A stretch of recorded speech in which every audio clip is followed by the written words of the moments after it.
everybody, welcome back to the channel, and yes, that's right, you're looking at him, Cal Kestis from Jedi Survivor. This game hasn't come out yet, but it's going to come out in a few months, and I'm looking forward to it. I've been playing all the Star Wars games, and I love them. I do like the Cal Kestis character. I think he's cool. I would love to see this guy in like a live action show.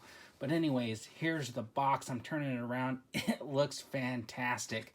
And if you look at the side, they actually have like some sort of like a height guide on there, which is kind of interesting to me. It says plastic free packaging, and there you got the Gaming Greats hologram on there. But anyways, let's open this up and take a closer look. I think they did a good job on that face sculpt. So we know the actor was on Shameless, and he was on Gotham, and he does the voice for Cal.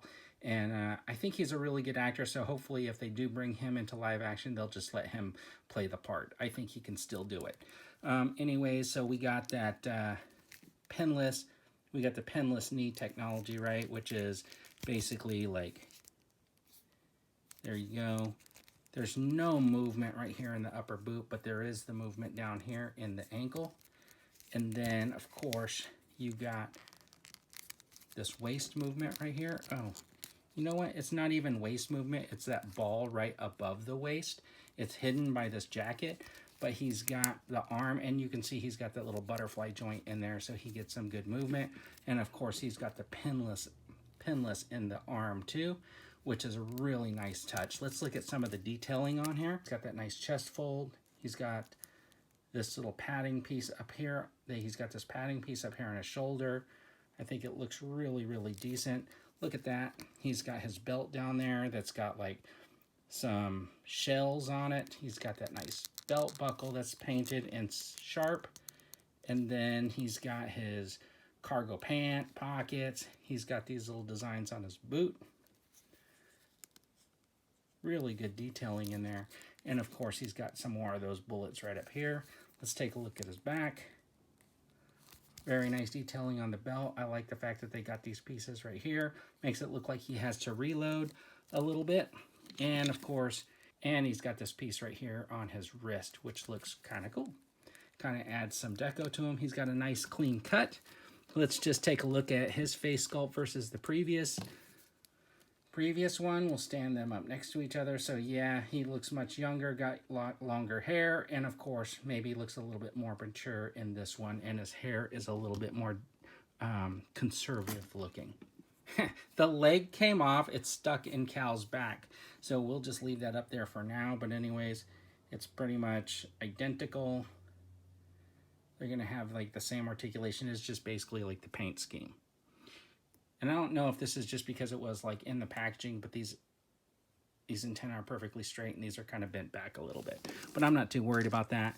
The other cool piece here is we got this lightsaber. It's got this extra long hilt on it, which is really nice.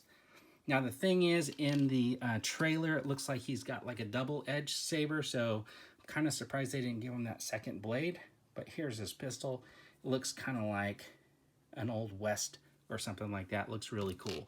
And the thing is, he's got his shooting hand, looks like, with his trigger finger out on that hand, so he'll be holding the saber on this. All right, so I posed Cal out. He's got his lightsaber and his pistol, and man, he looks really, really cool. So the cool thing about this is his trigger finger is here, and the trigger actually goes through, or the finger actually goes to the trigger. If you pull that off, it does fit perfectly in that little holster there. Now he does have this little clip piece here, and he has this little piece here, and if you wanted to try to put that saber on his belt, I'm sure that it's going to go on this clip here, and then you would be able to like pose him up with the saber on his belt if you were going to stick him on a shelf. But I don't typically try to take the blades out of the sabers for most of them unless I have spares of the figure, which this one I don't. But I'm super glad to kind of get this guy into my collection. He looks really, really cool. And if you've watched the trailer, then you know that this Stormtrooper is important. If you don't have one of these Gaming Greats Stormtroopers, I recommend picking one up because it always looks good with Cal Kestis. And if you've watched the trailer, then not only do you need that Stormtrooper to go with Cal Kestis so you can have some epic battle scenes, but you also probably want to pick up another Wampa, and then you could just add some brown paint onto the guy, and it will look fantastic, just like that guy in the trailer. Anyways, everybody, thanks for tuning in. I really appreciate it. And don't forget, have a fantastic day.